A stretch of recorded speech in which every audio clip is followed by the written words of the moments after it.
Hello students, हमारी ये problem जो है वो है a soap film of refractive index 1.43 is illuminated by white light incident at an angle of 30 degree. So यहाँ पर जो है आपको angle of incidence is given. Next he is saying the reflected light is examined by a spectroscope in which dark band corresponding to the wavelength 6 into 10 to the power minus 7 centimeter is observed. Calculate the thickness of the film.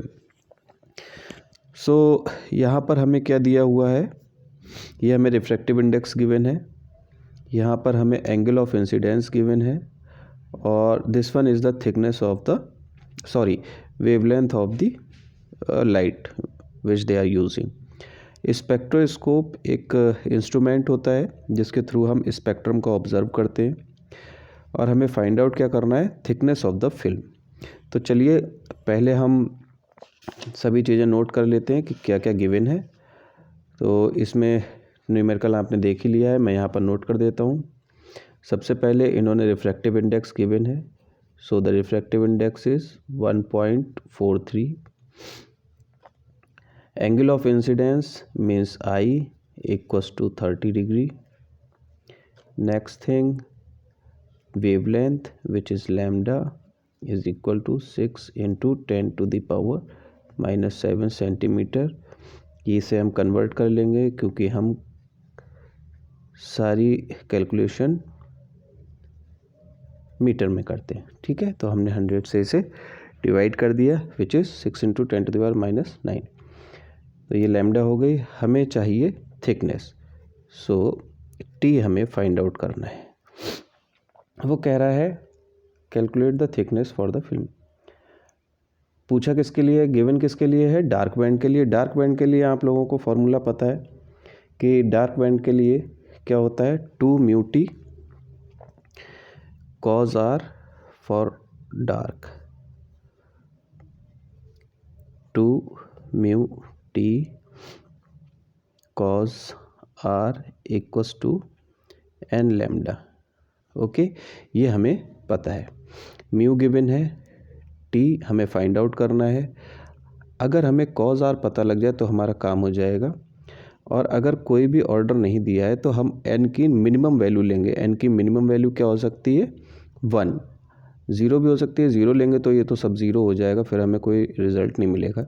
वैसे भी तो हमें 1 से शुरू करना होगा, तो N की वैल्यू हम 1 रख देंगे मिनिमम ऑर्डर के लिए। लैम्डा आपको गिवन है, तो अगर हमें किसी तरीके से कॉज आर मिल जाए, एंगल ऑफ इंसिडेंस गिवन है, तो क्या कोई ऐसी तरीका है, हाँ, Snell's law, we will use the Snell's law. Snell's law क्या कहता है कि mu equals to sine i over sine r. तो यहाँ से हम साइन आर की वैल्यू निकाल लेंगे, तो साइन आर की वैल्यू हो जाएगी equals to sine i upon mu. इसे मैंने यहाँ पर लिख लिया, sine r equals to sine i upon mu. Mu को इधर लिया है, साइन को इधर ले गए, ठीक है। अब आगे साइन आई आपको पता है, तो ये हो जाएगा sine r equals to sine i, sine 30 होगा बेसिकली, अपॉन, और म्यू की वैल्यू है 1.43। तो ये वैल्यू हम एक ही बार में कैलकुलेटर से कैलकुलेट कर लेते हैं। कैलकुलेटर में ये है साइन 30, जो कि हमें पहले से ही पता है 1.2, लेकिन मैं लिख के बता देता हूँ।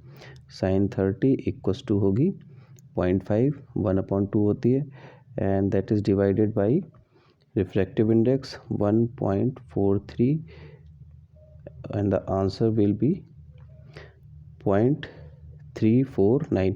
तो हम डेसिमल के 2 पॉइंट तक ले लेते हैं और 9 को राउंड ऑफ करेंगे तो 0.35 जो है हमारी वैल्यू आ जाएगी। तो ये हो जाएगा 0.35। ओके, तो अब हम कॉज आर की वैल्यू फाइंड आउट करते हैं। कॉज आर की वैल्यू हमें पता है, cos r equals to 1 minus sine square r का अंडर रूट, ये होता है ना। तो साइन आर की वैल्यू यहाँ पर हम यहाँ से उठा के रख देंगे, तो हमें सीधे सीधे जो वैल्यू मिल जाएगी उसे देखते हैं कि 1 माइनस 0.35 का स्क्वायर का अंडर रूट, है ना। तो मैं इसे कैलकुलेटर में लिख के दिखाता हूँ, एक ही बार में हमें आंसर आ जाएगा। तो सबसे पहले हम क्या करेंगे, दोनों चीज़ें एक साथ यहाँ पर, चलो मैं यहाँ से इक्वेशन देख के लिख दूँगा। हमें ये वाली इक्वेशन लिखनी है, तो सबसे पहले तो मुझे अंडर रूट लेना है। अंडर रूट ले लिया, ये हमने अंडर रूट ले लिया। उसके बाद जो है मैं ब्रैकेट स्टार्ट करूँगा, क्योंकि मुझे ये दोनों चीज़ें लिखनी है। तो ये आ जाएगा 1 माइनस 0.35 और इसका स्क्वायर है, तो हम स्क्वायर लगा देंगे, ब्रैकेट को क्लोज कर देंगे और equal to this 0.93। Okay, round off करेंगे तो 0.94 आ जाएगा। तो मैं इसे लिख लेता हूँ 0.94। ये हमारी कॉज आर की वैल्यू मिल गई। जैसे ही हमें कॉज आर की वैल्यू मिल जाएगी, हम अपना जो फॉर्मूला था हमारा, कौन सा, ये वाला है ना, 2 mu t cos r equals to n lambda, इसमें हम सब्स्टिट्यूट कर देंगे।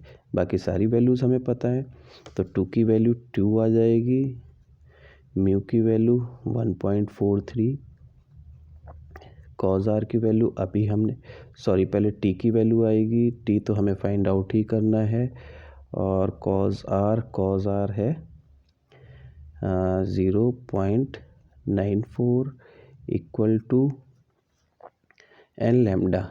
एन की वैल्यू हम 1 रखेंगे और लैम्डा की value 6 into 10 to the power minus 9, 6 into 10 to the power minus 9। तो हमें टी की वैल्यू यहाँ से मिल जाएगी, t equals to 6 into 10 to the power minus 9 divided by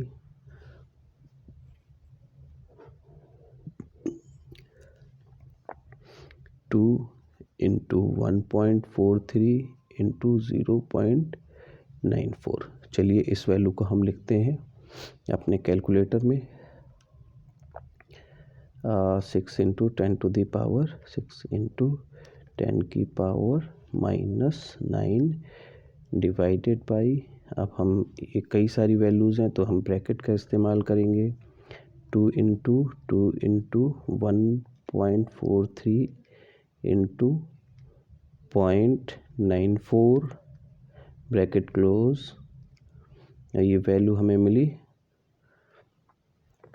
1, ये वैल्यू है 1 2 3 4 5 6 7 8 9। तो इसका मतलब होगा 2 into 10 to the power minus 9, 2 into 10 to the power minus 9 metre, और आप इसे सिंपली कह सकते हैं 2 नैनोमीटर। ये हमारा आंसर है। Thank you.